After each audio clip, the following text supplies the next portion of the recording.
Good morning, all. How you doing? The technical difficulties that struck me on, I guess it was Saturday. Must have been Saturday morning. Are still hitting me today. And to be honest with you, though, I'm excited to be outdoors.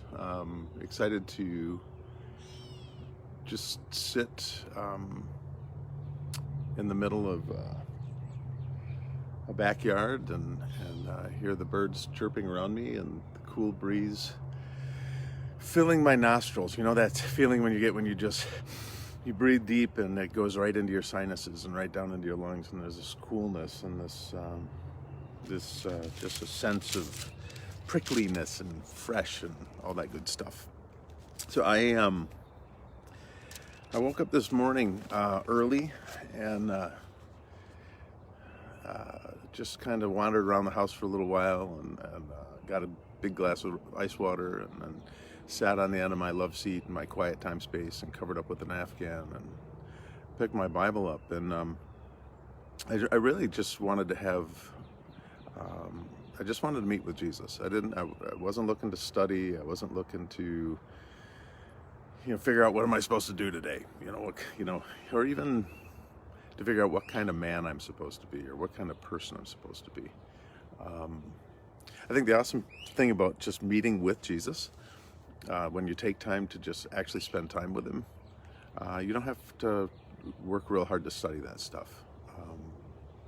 Because the fact of the matter is when you see him and when you sit down with him and when you walk with him,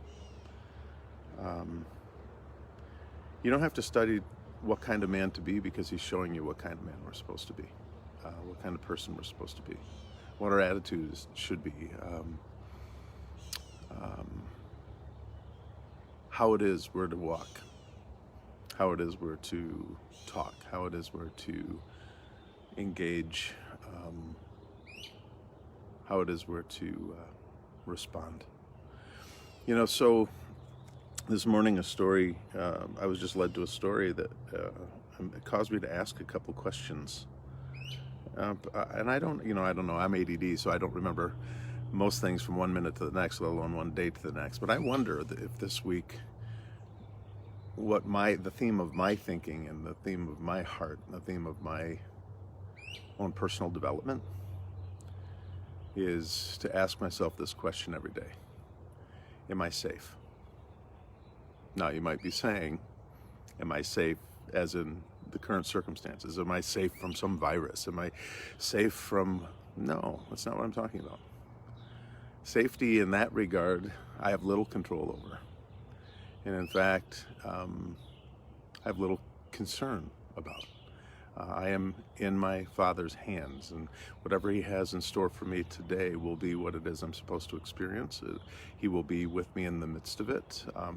I'm not going to be foolish. I'm not going to take undue risks. I'm not going to put God to the test. But what I am going to do is walk with him in faith. What I am going to do is trust his leading and guiding. What I am going to do is not be concerned about my life today. I'm going to be concerned about what I do with my life today and how my life impacts others today. Let me say that again. I'm not going to be worried about my life today. No, I'll be worried about how I live my life today and how my life impacts the lives of others today. And so when I ask the question, am I safe, it has nothing to do with my safety. It has to do with whether people see me as being someone who's safe. Can they come to me? Can they talk to me? Can they ask me for prayer? Can they share their deepest concerns with me? Can they share their hurt with me? When they come to me, will they be able to say to me what needs to be said and know that they'll be received and accepted and loved and told truth? Not because truth is truth, but because when I see them, when I meet them, when I hear them, my greatest desire is for their welfare. My greatest desire is for their healing. My greatest desire is for them to know that Jesus, God, knows them, loves them, calls them, meets them where they are, loves them as they are, and then loves them enough to take them to the one step further, to not leave them where they are. See, if I'm a Christian, if I love Jesus, if Jesus has done that for me, he was safe for me to approach. Scary sometimes, because, listen, anytime we approach anybody with something that's deep inside of us, anything that we're concerned about, anything we might be embarrassed of or ashamed of, or we don't know how to, look, of course there's fear. Listen, just because I'm afraid sometimes doesn't mean Jesus, to approach Jesus doesn't mean he's not safe. The fact that I might overcome that fear to actually come to him proves how safe he really is.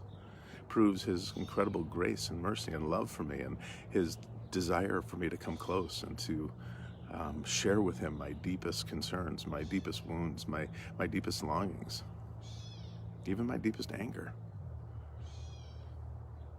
So I'm going to read a quick story. And here's what's interesting. One of the ways God tells us how important something is to him is how many times he puts it in the scriptures. There's not a lot of punctuation in the ancient languages. And so what they did to make sure we knew it was important is they'd repeat it or repeat it again. This particular story is repeated 3 times. You got to figure, John said that Jesus' life was so magnificent, so incredible. What he did was so astounding that all of the libraries in the world could not, the size of the world, this earth could not contain the volumes it would take to actually tell the story. So God had to choose really carefully what it was he was going to share with us in the scriptures, what he was going to tell us about in regard to the life of Jesus, what he wanted us to know, what we needed to know about Jesus in order to truly trust him and know him and to abide in him and to walk with him. So when he takes that much space to tell a story 3 times, I think we can trust it's important. So I'm going to approach it this way, I think. We talk a lot about wanting to be healed, especially with everything that's going on, healing. We want to see people physically healed, and that's good. There's no problem with that. Is God capable of that type of healing? He absolutely is. But I think sometimes in the midst of physical trial, in the midst of the desire for material things or physical things to be taken care of by God, what we lose is God's concern for the internal aspect of the person, the soul, the mind, the heart, the emotions, the psychology of a person, the person's person. I'm going to read a story here real quick, and it's going to have 2 things in it. It's going to have a physical healing, which is profound. But maybe more profoundly, there's going to be a personal healing. It has everything to do with this Jesus who loves enough to present himself as one who's approachable, accessible, even a little scary sometimes.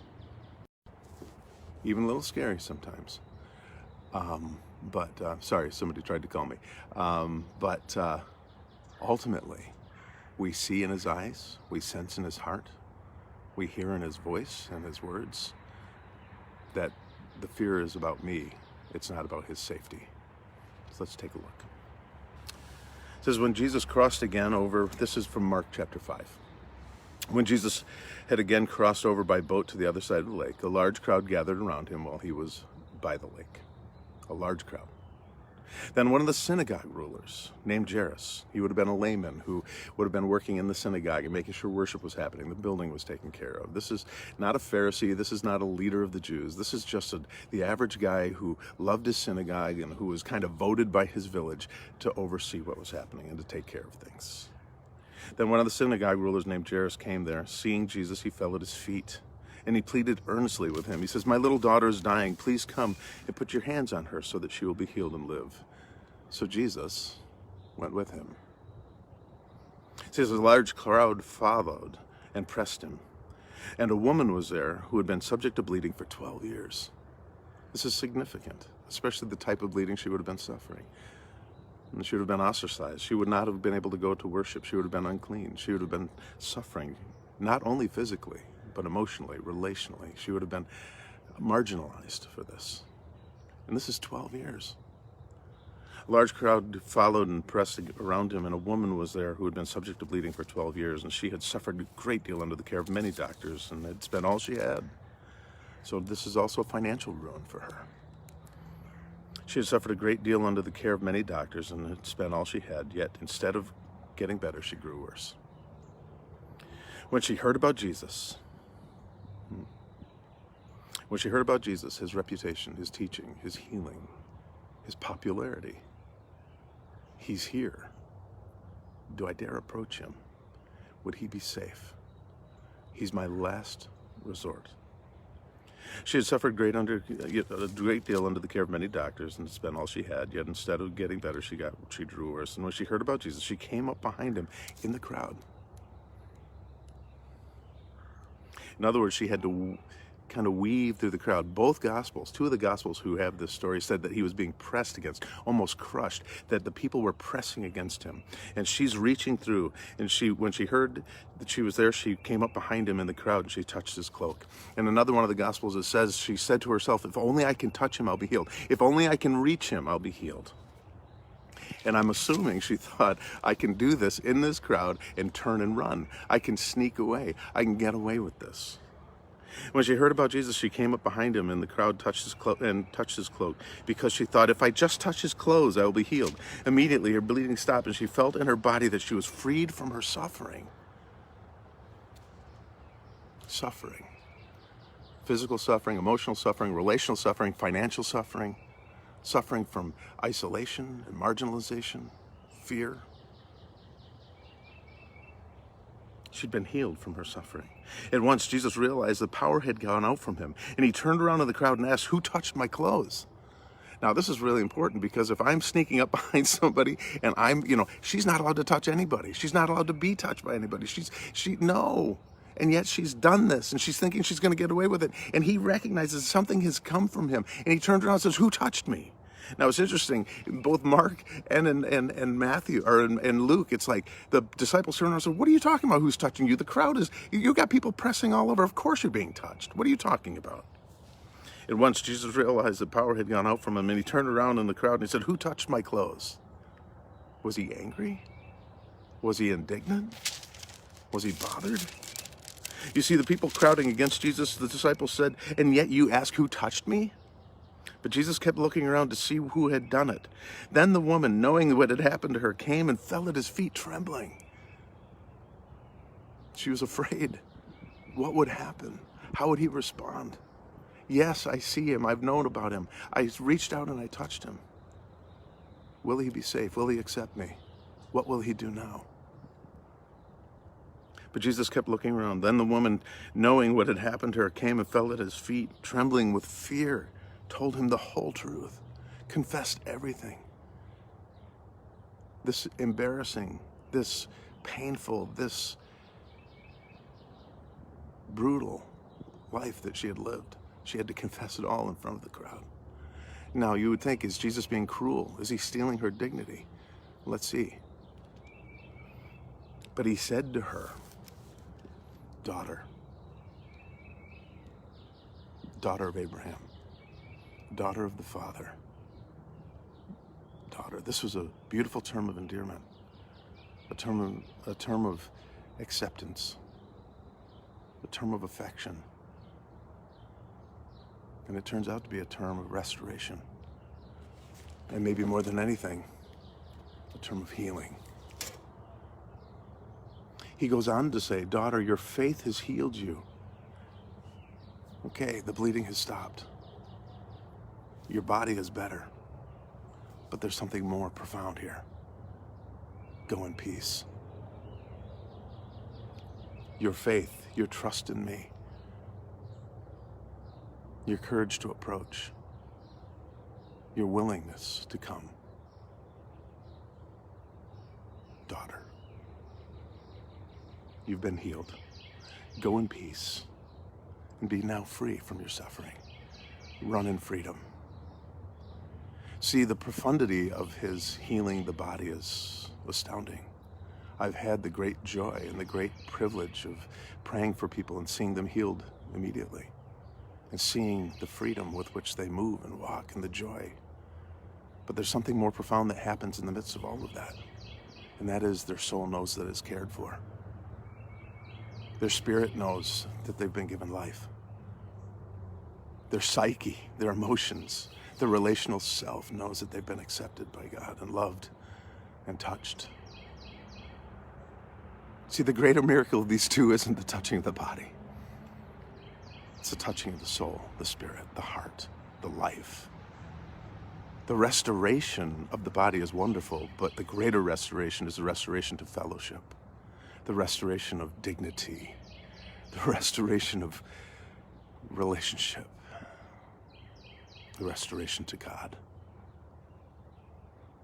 We need to understand that we possess in us, by the person of Jesus, the power to restore.